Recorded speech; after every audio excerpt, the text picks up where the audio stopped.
Diversos estudiosos de la no dudan en afirmar que el lugar en que más probablemente surja una nueva cultura que influya en el desarrollo mundial de la humanidad es México. Esto se puede sintetizar con la frase: la mujer dormida debe dar a luz.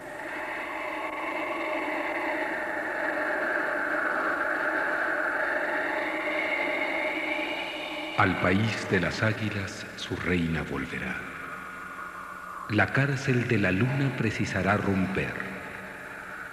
Guardianes de otros tiempos a su lado vendrán y unidos todos juntos la batalla darán. Sonámbulos andantes la verán avanzar y el único despierto su ayuda pedirá. Los peores y mejores por ella se unirán y el agua de los cielos a todos limpiará. El presente se oirá, mas solo en el silencio. Y en caso de sordera, un sacrificio habrá, cuya luz por milenios la ruta alumbrará.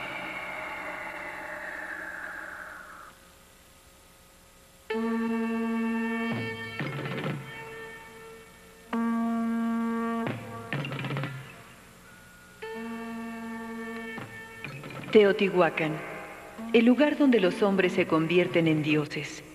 21 de marzo de 1948. Don Miguel, supremo guardián de la tradición náhuatl, y sus dos hijos llegan a su cita con el nuevo ciclo cósmico después de 4 siglos de espera. En la fachada principal de la pirámide del Sol, y al observarlo exactamente en el centro del cielo, comenzaron a subir percibiendo el súbito despertar de la demasiada. Los turistas, creyendo que se trataba de un temblor, se apresuraron. Sonrió complacido, pues la reacción significaba que en aquellos momentos otros 3 auténticos mexicanos ascendían por los costados restantes de la pirámide, cuya función era transmitir a la Tierra las más poderosas energías existentes en el universo.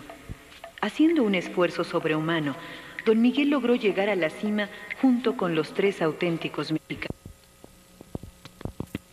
Revelaban la intensa preocupación que habían padecido al suponer que nadie más lograría llegar hasta aquel sitio. 4 milenios tendrían que transcurrir para que volviesen a darse condiciones cósmicas tan favorables.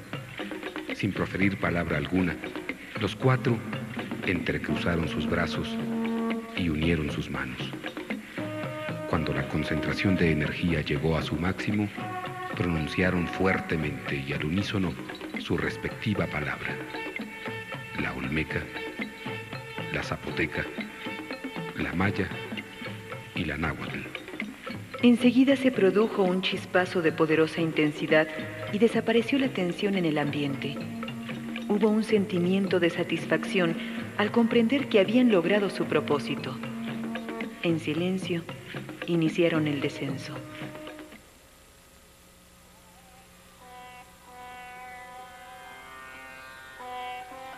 En 1895 nació en Alemania Richard Teucher.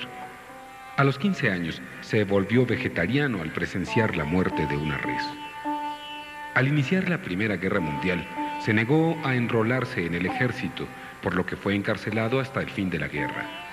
Entonces, inició su búsqueda del camino que lo condujera a un auténtico desarrollo espiritual. Vio realizado su sueño cuando le hicieron en la India. Después de sufrir varias decepciones y de no encontrar el maestro, se le presentó la oportunidad para trabajar en México, donde arribó en 1930. Ahí encontró a su pareja, Citlali, joven indígena dotada con la dulzura y la fortaleza de las princesas indias. Sus ojos negros irradiaban una despierta inteligencia y una superior intuición. Su matrimonio logró una armónica integración como pareja, pero tras 17 años de espera, les faltaba la llegada de un hijo para redondear su felicidad. En 1947 viajaron a la India, donde un importante lama tibetano les dijo que había visto señales de que serían los padres de un avatar, es decir, un ser de altísima jerarquía espiritual que seguramente vendría con una importante misión que realizar. Les dio un salvoconducto para entrar al Tíbet cuando naciera el avatar y así poder recibir la educación adecuada. Regresaron a México y cuando Citlali se embarazó, su vida se transformó. El domingo 21 de marzo de 1948 fueron de paseo a la aldea de los Reyes, poblado vecino de los volcanes, donde, en otros tiempos, grandes señores y sacerdotes como Netzahualcóyotl gozaron de la protección y el anonimato. Al llegar a la Casa Colorada donde se dirigían, comenzaron los signos del parto y Citlali tuvo la certeza de que era en ese lugar donde debía ocurrir. A las 12 del día, momento astrológico en que inició la actual era de Acuario, se escuchó un llanto recio y prolongado, seguido por estruendos provenientes de los volcanes y de un temblor de tierra. El recién nacido era niña. Alguien comentó: los volcanes se alegraron con este nacimiento. Ellos serán sus padrinos y ella hará moverse al mundo. Melquiades, el anciano limosnero, le obsequió su única propiedad, un panal de abejas. Toda la gente de la aldea se reunió y el bautizo se efectuó de inmediato, dándosele el nombre que surgió espontáneo de la boca de su madre y que significa reina, Regina.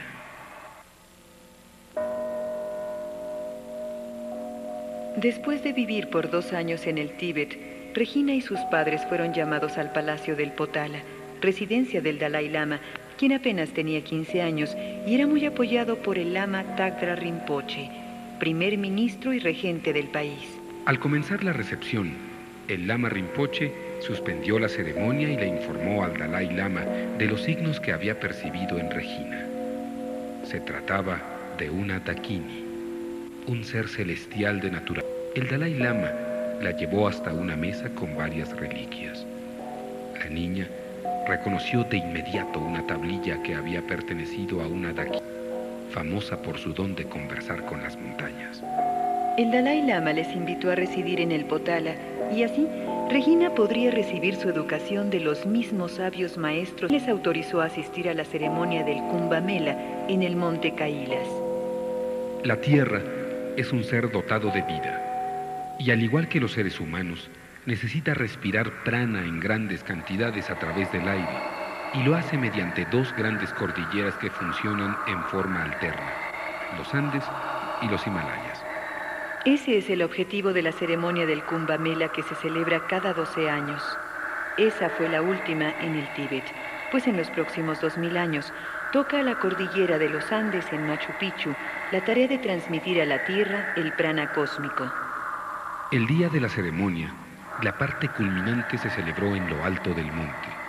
Participaron 7 grandes iniciados buscando la elevación espiritual del planeta. Concluida la ceremonia, la tristeza dominó a los presentes y entonces la risa de Regina y su voz transformaron la atmósfera. Alguien mencionó Andes y todo pareció entonar un canto de saludo a la representante de la nueva era. Esto sucedió en 1950, año en que el Tíbet esperaba grandes desastres. Y sucedió entonces que el ejército chino invadió las zonas fronterizas, anunciando su propósito de liberar al Tíbet, al que ninguna nación quiso ayudar. Ese año, el Dalai Lama asumió el gobierno y el Lama Tagdra Rinpoche renunció a la regencia del reino, retirándose a vivir como un ermitaño en una cueva. Para evitar derramar sangre, los tibetanos abandonaron Lhasa y se refugiaron en los alrededores.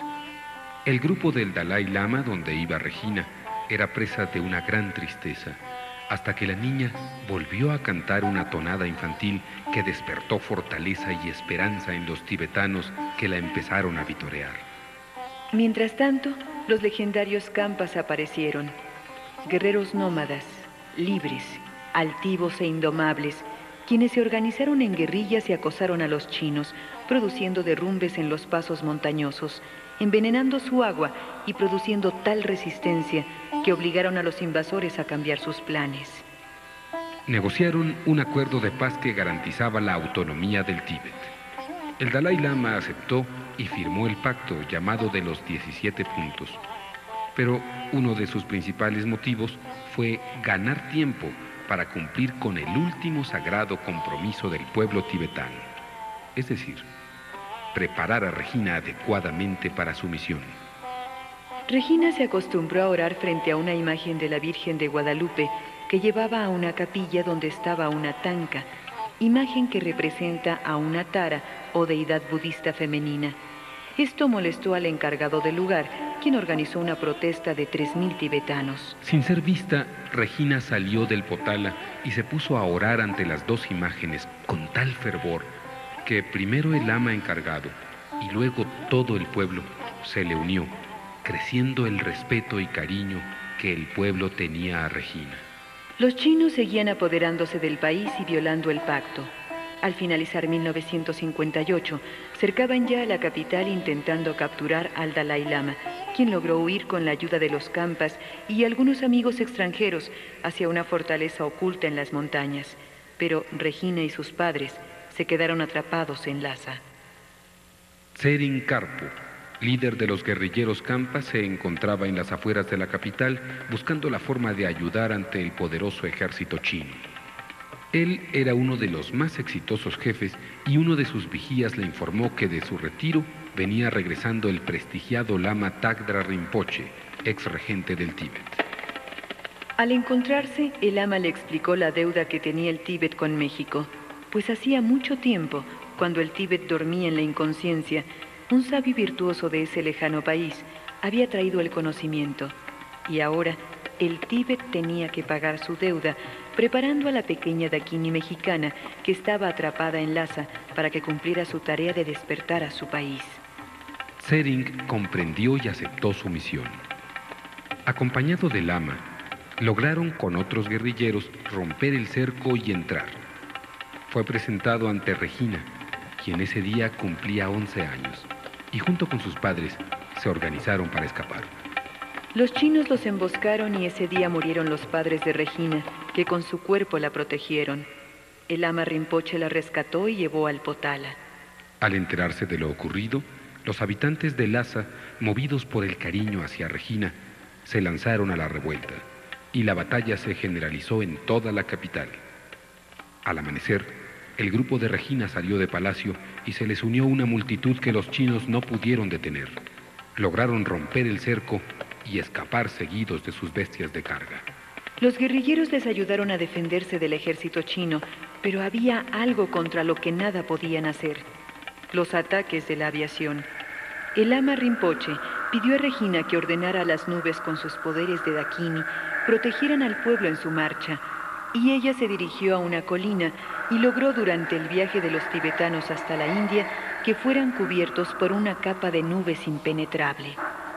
Entonces el lama y Regina se separaron para ir ante el Dalai Lama y pedirle que aprobara el plan de organizar un gobierno tibetano en el exilio al norte de la India, así como para manifestarle su deseo de retirarse a una remota caverna para continuar la educación de la Dakini mexicana.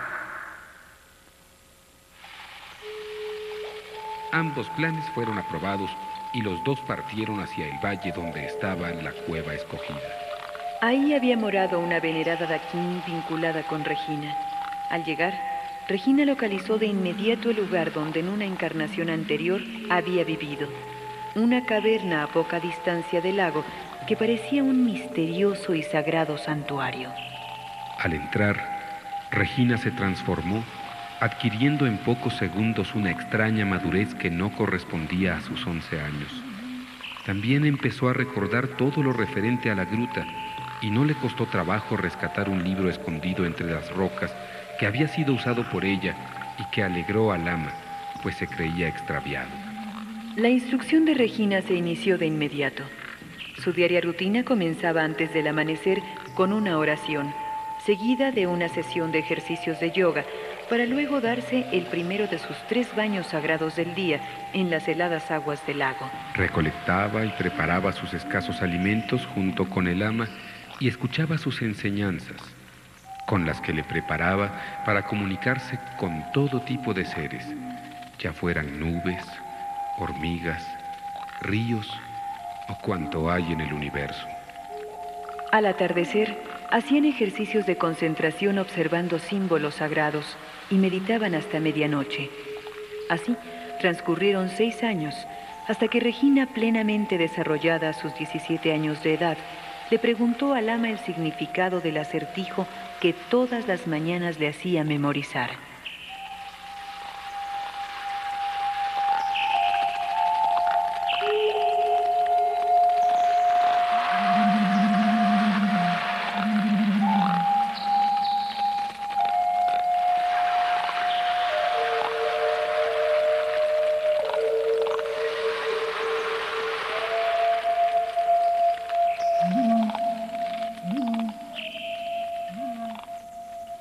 Sin necesidad de explicaciones, Regina comprendió que se refería a ella y a su misión de despertar el chakra mexicano. El ama confirmó que la conciencia del país está representada por 2 montañas sagradas, las cuales habrá que despertar con un ritual que solo ella podría intentar. Ellas se encargarán de sacar del letargo a todos los seres. Los pasos del ritual están descritos en el acertijo. La humanidad vive presa en la cárcel del ensueño, y la luna es quien los mantiene así, en el autoengaño y las fantasías colectivas. En edades del predominio espiritual, se construyen aparatos que neutralizan esta influencia y son siempre de forma piramidal. Deberás localizar al más poderoso de ellos, y en el momento preciso, que es el inicio del equinoccio de primavera de 1968, ponerla a funcionar. Para ello, basta que 4 seres de elevada conciencia estén presentes esa noche. De seguro existen y te estarán esperando. Tu misión será transmutar la energía que la pirámide habrá acumulado con la ayuda de los 4 seres para romper la cárcel de la luna. Esto no es fácil y requerirás de la ayuda de guardianes de otros tiempos para lograrlo. Una vez rota, tendrás solo 6 meses para completar tu misión. Al mismo tiempo que explicaba esto, el ama Rinpoche dio a Regina un té especial que poco a poco producía en ella una somnolencia, mientras la explicación seguía. Lo siguiente será esperar a que el único despierto de entre los sonámbulos andantes te pida ayuda, y a que los peores y mejores te apoyen, y cuando suceda, se iniciará una purificación para que el agua de los cielos limpie a quienes te ayudarán en el ritual, pues deberás localizar el sitio donde reside el poder y juntar a 400,000 personas en un único y poderoso espíritu para realizar las 2 partes del ritual. En la primera, resonará el pasado proveniente de instrumentos sagrados que tú tocarás. En la segunda parte, realizada en fecha diferente, deberá prevalecer el silencio, y sólo así podrás pronunciar 3 veces el nombre verdadero de México para despertar a las 2 montañas. Si por alguna razón una de las montañas no despierta, deberás descubrir en la memoria de tus vidas pasadas el origen del problema y la forma de resolverlo. Como podrás notar, deberás aprender a tocar instrumentos sagrados, y el mejor maestro está en China, a donde debes dirigirte.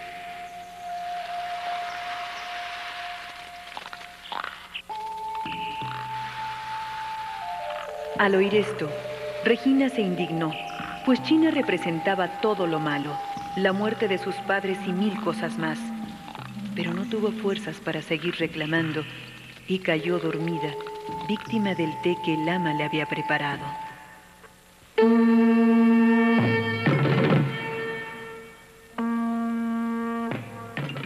Al amanecer, llegaron soldados chinos, tomando a los prisioneros.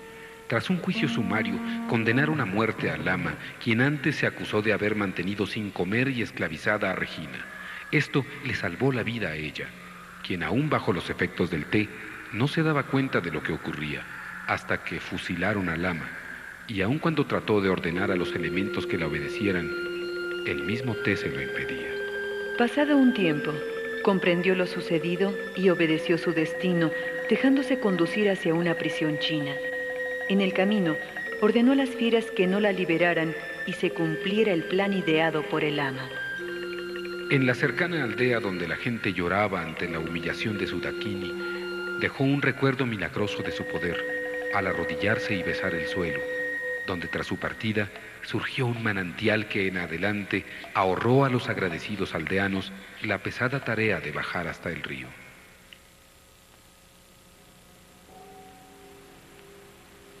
La prisión a donde la llevaron ocupaba un antiguo y famoso monasterio taoísta. Al oír el tañer de una campana, Regina supo que era el sitio escogido por su lama. Como nadie hablaba tibetano, español, alemán o náhuatl, el director de la prisión mandó llamar al camarada Tzu, jardinero del lugar, como intérprete. En cuanto llegó, Regina reconoció en él a un auténtico maestro de elevada espiritualidad. Por hablar tibetano, fue asignada a su cuidado y con él no solo aprendió la paciencia y amor del jardinero, sino que por estar además encargado de la educación musical, inició su preparación para el manejo de instrumentos sagrados. Todo el lugar estaba construido como una gigantesca caja de resonancia, el cual, como otros instrumentos, reproducía, enriquecía y amplificaba las vibraciones del equivalente de las cuerdas, que en este caso eran unas rejas hechas de una aleación especial de oro, plata y cobre, llamada tumbaga. El maestro Tzu le aseguró que en México deberían existir rejas como estas esperándole a ella, quien debería hacerlas resonar correctamente con la ayuda de otro instrumento sagrado, una campana, la cual también debería estar aguardándola en el lugar y tiempo indicados. Por ello, Regina tuvo que aprender a tocar conscientemente y con sus poderes las campanas sagradas del exmonasterio, hasta que el maestro Tzu se lo prohibió, pues ya era tan buena que corrían el riesgo de hacer despertar el chakra chino cuando aún no era su tiempo. En la prisión, Regina tuvo la oportunidad de completar su formación en otro aspecto importante, la naturaleza humana. 3.000 mujeres de todos tipos y condiciones la convertían en un laboratorio de estudio de los humanos, a quienes en sus primeros 17 años Regina no conoció. Desarrolló su intuición para captar lo esencial de cada ser humano, así como para perfeccionar una personalidad carismática que despertaba simpatía. Casi 3 años después, su reeducación en la prisión china fue dada por terminada, y Regina se despidió del maestro Tzu, agradecida con él y con la nación china, a la cual ahora respetaba, con lo que desapareció su último sentimiento negativo que pudiera estorbar su misión. Fue trasladada a Hong Kong, donde permaneció un tiempo mientras el consulado mexicano revisaba la autenticidad de su pasaporte y le permitía regresar a su patria. Mientras tanto, vendió los diamantes, única herencia de sus padres, y que junto con la imagen guadalupana, la tanca y el libro tibetanos constituían sus únicas pertenencias al abandonar la cueva. Para regresar a México, escogió un barco que diera la vuelta al mundo y llegara por el oriente, como todo lo importante que viene a nuestra nación. Durante el trayecto, logró calmar una tormenta al comunicarse con los elementos, así como identificarse con el arco iris, de donde se le ocurrió diseñar un vestido adecuado a su misión. Letras violetas ondulantes sobre fondo blanco, con el simple mensaje que sintetizaba su misión: México 68. Así vestida, llegó a Veracruz el 15 de marzo de 1968. Faltaban 6 días para que cumpliera 20 años y aún no sabía dónde estaba la cárcel de la Luna. Consultó libros y no tardó en reconocer que se debía dirigir a la pirámide de la Luna en Teotihuacán. Tomó el tren y al ver el Citlaltépetl, o pico de Orizaba, comprendió que se trataba del vigía dormido del país que, sumido en profundo letargo, no lo había alertado contra los invasores del oriente. Unos ancianos indígenas la invitaron a Huamantla, donde pasó 3 días aprendiendo y conviviendo con el auténtico pueblo mexicano. El 20 de marzo por la mañana tomó un camión hacia Teotihuacán y al ver por vez primera la silueta de los dos volcanes, comprendió que contemplaba la más sagrada y antigua pareja del país. Llegó a Teotihuacán al atardecer y contempló la arquitectura cósmica del lugar. Al irse acercando a su destino, escuchó que desde la cima de la pirámide de la luna se oían tambores y caracolas, lo cual significaba que los seres de alta espiritualidad que se requerían para hacerla funcionar ya la esperaban. Mientras llegaba el momento exacto, se dirigió a un templo cercano a orar. Poco antes de la medianoche, caminó hasta la base de la pirámide y sin vacilar, inició el ascenso. Los 4 auténticos mexicanos que la esperaban callaron sus instrumentos. Pero antes de continuar, es necesario contar la historia de ellos.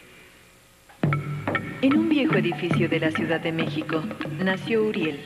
En su infancia presenció la remodelación de su casa y sintió su sufrimiento, originado por los golpes destructores de los obreros. El maestro albañil logró aliviarlo, pues compartían los mismos sentimientos.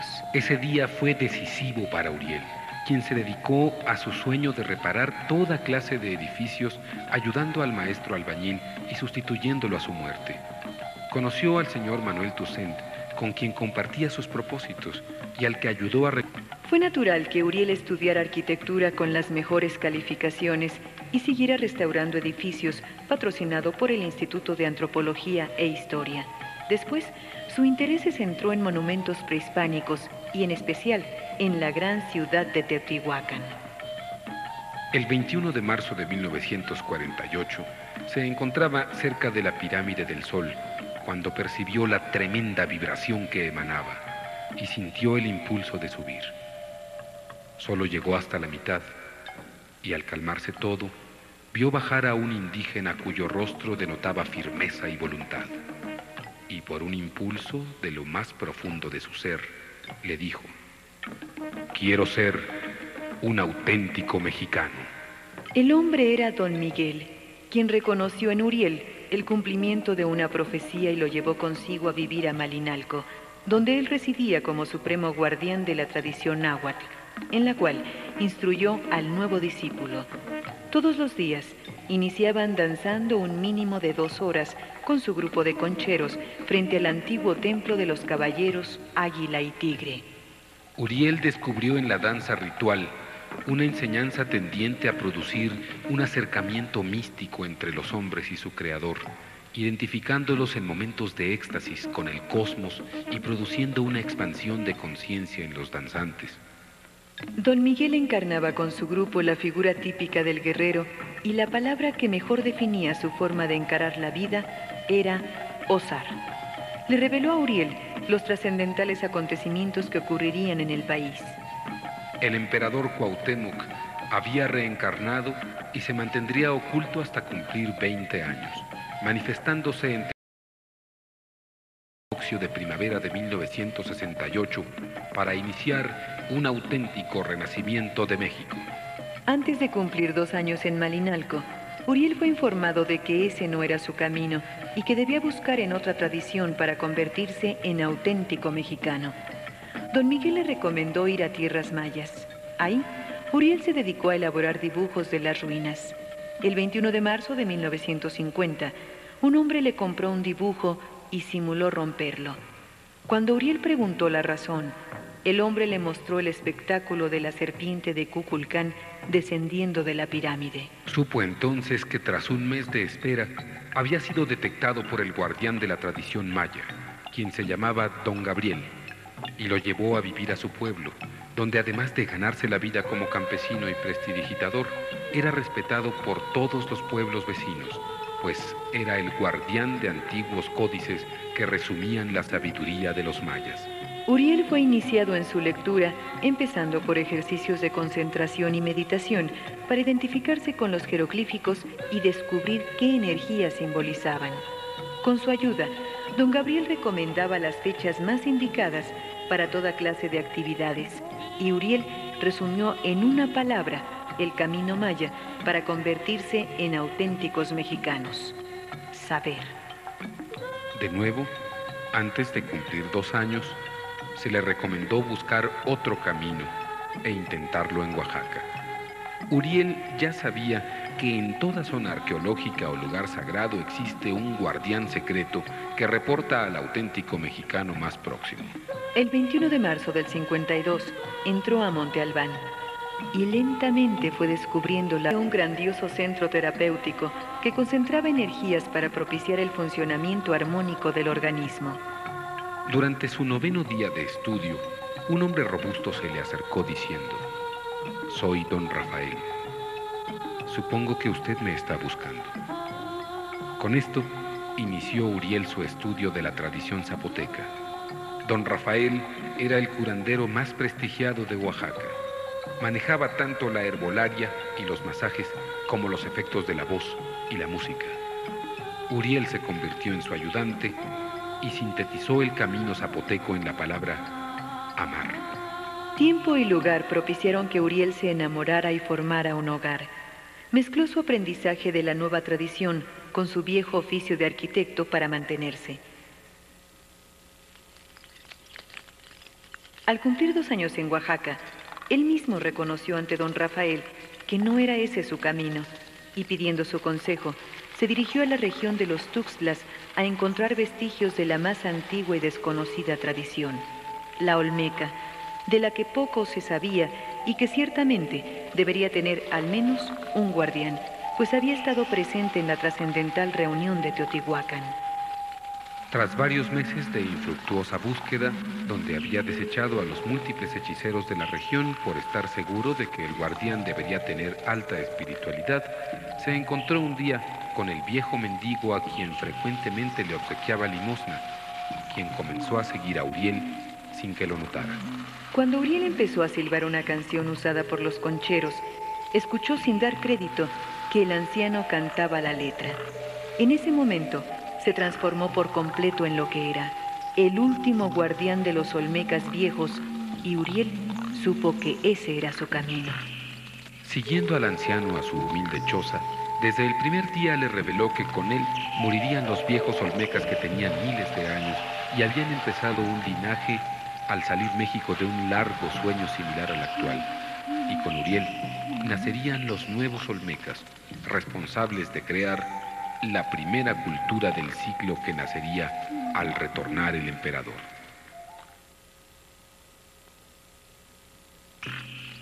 Las enseñanzas recibidas del anciano se podían sintetizar en la palabra callar. Significa el enorme poder del uso del silencio. El 21 de marzo de 1960 murió el guardián y solo pronunció 2 palabras: don Uriel. Con lo que el nuevo guardián de la tradición olmeca comprendió que había logrado su propósito de ser auténtico mexicano. Su primera decisión fue regresar a su antiguo puesto y desde ahí convencer a los altos funcionarios de las ventajas políticas de emprender 2 grandes proyectos. El primero fue un museo que reuniera en un solo sitio la grandeza de nuestras culturas. Esto fue autorizado y realizado por el gobierno del presidente Adolfo López Mateos. Lo mismo que el segundo gigantesco proyecto, reconstruir la zona arqueológica de Teotihuacán. Para ambos, se usó el Consejo de los Guardianes Secretos. Cuando se iba a concluir la pirámide de la Luna, don Uriel se dio cuenta de que si se terminaba la parte alta, el monumento se reactivaría solo, almacenando peligrosamente magnetismo lunar. Por ello, decidió no terminarla, y aunque esto le costó su trabajo, logró su propósito y la zona se inauguró sin terminar ese monumento. Tras esto, se dedicó a ampliar sus conocimientos de las diversas tradiciones surgidas en el mundo, ya que sabía que a los modernos olmecas correspondía la elevada visión de dar origen a una nueva edad y cultura, para lo cual necesitaba primero lograr una síntesis armónica de lo esencial de los antiguos conocimientos.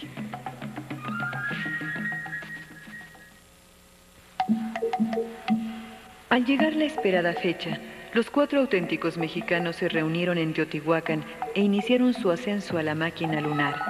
Al llegar a la cima de la vieja pirámide tolteca, comprendieron que no podrían bajar por sí solos, pues ésta funcionaba ya a su máxima capacidad. Tomaron asiento y tocaron sus instrumentos sagrados para que el emperador Cuauhtémoc supiera que no estaba solo. Paso a paso, Regina ascendió hasta que una fuerza incalculable le impidió continuar. Arriba estaban los 4, incapaces de ayudarla, y percibiendo la lucha de su emperador. Cuando ya todo parecía perdido, notó que no estaba sola. A su lado se agrupaban poderosos seres provenientes de antiguas edades de oro y juntos reanudaron el avance. Regina pudo romper la barrera y llegar a la cima. Había logrado su primera misión. Los 4 se sorprendieron al verla, pues esperaban a un hombre. Y le preguntaron si venía sola, pues aguardaban al emperador Cuauhtémoc. Al oír aquel nombre, respondió en forma espontánea: «Soy yo». Les dijo quién era y la ayuda que necesitaría.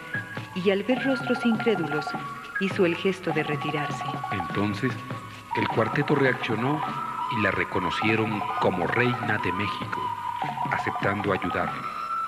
Regina se opuso a su deseo de ser llevada a Palacio Nacional como auténtico gobernante del pueblo, pues si solo habría 4 despiertos, ¿para qué quería un palacio? Les explicó el ritual a realizarse y cómo el romper la cárcel de la luna haría que una gran parte de los mexicanos se diera cuenta de su verdadera situación y desesperadamente buscara solución encontrándoles a ellos. Lo único que había que hacer era tener paciencia y esperar a que el único despierto pidiera su ayuda. Al amanecer, bajaron y se dirigieron a la Ciudad de México. Al acercarse, comentaron sobre la contaminación ambiental y la destrucción de los recursos naturales que los mexicanos dormidos están haciendo. Luego, a petición de Regina, se dirigieron al Zócalo. Fue ahí donde Regina sintió una incontenible oleada de energía procedente del centro de la plaza. Fue transportada a otra época, donde un anciano caudillo rodeado por su pueblo en canoas contemplaba a un águila que, parada sobre un nopal, vencía a una serpiente. El triunfo del espíritu sobre la materia. Emocionada, ordenó: «Será aquí donde realizaremos el ritual.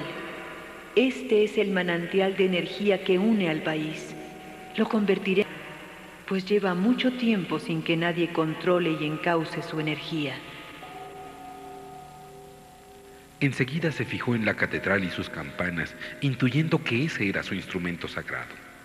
Al entrar, reconoció en la reja del coro los tubos de Tumbaga, que, según contó don Uriel, pacientes alquimistas chinos habían elaborado en Macao en el siglo XVIII. Luego les permitieron subir a los campanarios y Regina reconoció en la gran campana de Santa María de la Asunción el instrumento sagrado que debería accionar durante el ritual. Feliz por el hallazgo, fue llevada por don Uriel a la cripta. El altar principal tenía una piedra que llamó su atención y que don Miguel explicó era sagrada. Proviene del templo mayor azteca. Se utilizaba al coronar a los nuevos emperadores. Ellos la trajeron de Tula, pero antes estuvo en Teotihuacán y aún en el viejo imperio tolteca de la Atlántida. Es un objeto sagrado que otorga el poder. Entrando en profunda oración, el altar, la piedra y el crucifijo latían como lo que en realidad son: el corazón del país.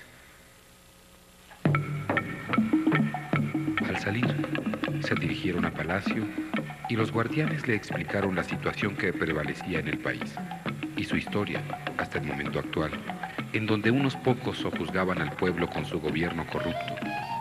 También explicaron lo difícil que sería usar el Zócalo para otros fines que no fueran los oficiales. Regina les aseguró que después del ritual llegaría el día en que habría un auténtico gobierno capaz de conducir al pueblo al encuentro de Dios.